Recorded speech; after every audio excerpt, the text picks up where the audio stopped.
मानव मस्तिष्क एक पैराशूट की तरह होता है। जब तक यह खुला रहता है तब तक ही कार्यशील होता है। जैसा कि लॉर्ड डेवन ने कहा, मानव शरीर में मस्तिष्क एक ऐसा तत्व है जो किसी भी बंधन या सीमा को स्वीकार नहीं करता। पंडित जवाहरलाल नेहरू ने मनुष्य के मस्तिष्क की तुलना बैरन फील्ड से की है। जब तक इसे बाहरी ज्ञान या पोषक तत्व नहीं मिलते, यह निष्क्रिय बना रहता है। आप यहां अपनी स्मरण शक्ति को उन्नत करने के उद्देश्य से आए हैं। मैं आपको आश्वासन देता हूं कि यदि आप मेरी सुझाई गई टेक्निक्स को नियमितता से अपनाएंगे तो आपकी स्मरण शक्ति न केवल दोगुनी तिगुनी बल्कि चौगुनी तक बढ़ सकती है। कृपया लास्ट तक बने रहें। दोस्तों, मस्तिष्क वास्तव में प्रकृति की एक अनमोल देन है। यह विशिष्ट शक्ति और मानवीय क्षमताओं का भंडार है। एक सामान्य मनुष्य का मस्तिष्क लगभग 45 से 50 आउंसेस का होता है और इसमें लगभग 1000 ट्रिलियन न्यूरॉन सेल्स होती हैं। मस्तिष्क को दो प्रमुख भागों में विभाजित किया गया है, जिन्हें लेफ्ट और राइट हेमिस्फीयर कहा जाता है। लेफ्ट हेमिस्फीयर भाषण, तार्किक विश्लेषण और गणना जैसे कार्यों को नियंत्रित करता है, जबकि राइट हेमिस्फीयर कल्पना, संगीत और जटिल गणनाओं का प्रबंधन करता है। यह जानकर आपको आश्चर्य होगा कि विश्व की 80% आबादी का लेफ्ट ब्रेन ज्यादा सक्रिय होता है। इसी कारण से अधिकतर लोग अपने कार्यों को राइट हैंड से संपन्न करते हैं। हमारे शरीर की सभी गतिविधियां कॉन्शियस और सबकॉन्शियस माइंड द्वारा संचालित होती हैं।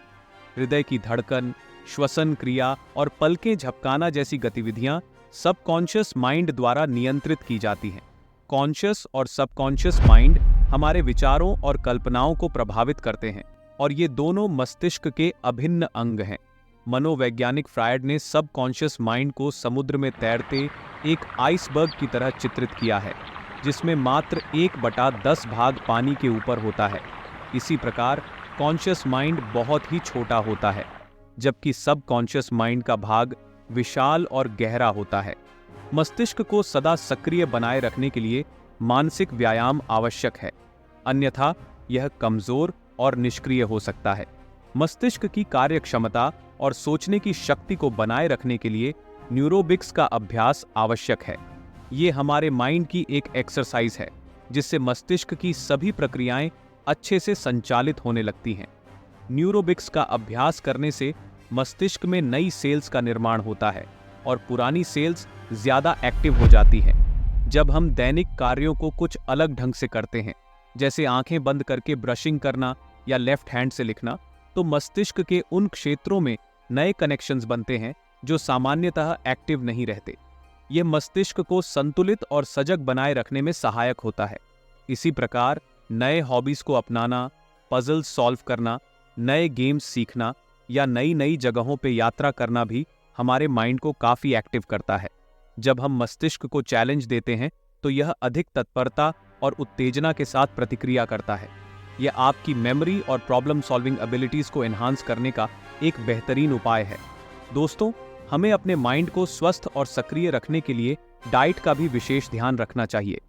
फ्रूट्स, वेजिटेबल्स, नट्स और लीफी ग्रीन्स मस्तिष्क के लिए बेहद लाभकारी हैं। विटामिन्स और ओमेगा 3 फैटी एसिड्स मस्तिष्क की सेल्स को न्यूट्रिएंट्स प्रदान करते हैं, जिससे मस्तिष्क की कार्यक्षमता में सुधार होता है। साथ ही डीप स्लीप और स्ट्रेस मैनेजमेंट भी मस्तिष्क की क्षमता को बढ़ाते हैं। जब हम पर्याप्त नींद लेते हैं तो मस्तिष्क नए अनुभवों को सुचारू रूप से आत्मसात कर पाता है और नई जानकारी को सुव्यवस्थित ढंग से स्टोर करता है।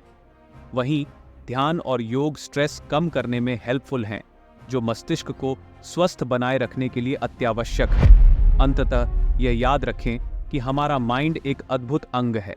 इसे हमेशा जागरूक और सक्रिय बनाए रखें। जब हम इसे नई चैलेंजेस देते हैं और इनोवेटिव मेथड्स अपनाते हैं तो मस्तिष्क की क्षमता अनंत हो जाती है। चाहे आपकी उम्र कुछ भी हो, मस्तिष्क को सक्रिय रखना संभव है। जितना आप इसे ट्रेन करेंगे, ये उतना ही उत्कृष्ट कार्य करेगा और आपको जीवन में नई ऊंचाइयों तक पहुंचाने में सहायक होगा। उम्मीद है कि आप बताई गई जानकारी को जरूर अपनाएंगे और इसकी मदद से अपने जीवन को नई ऊंचाई तक ले जाएंगे। मिलते हैं अगले वीडियो में एक और इंसाइटफुल कंटेंट के साथ। धन्यवाद।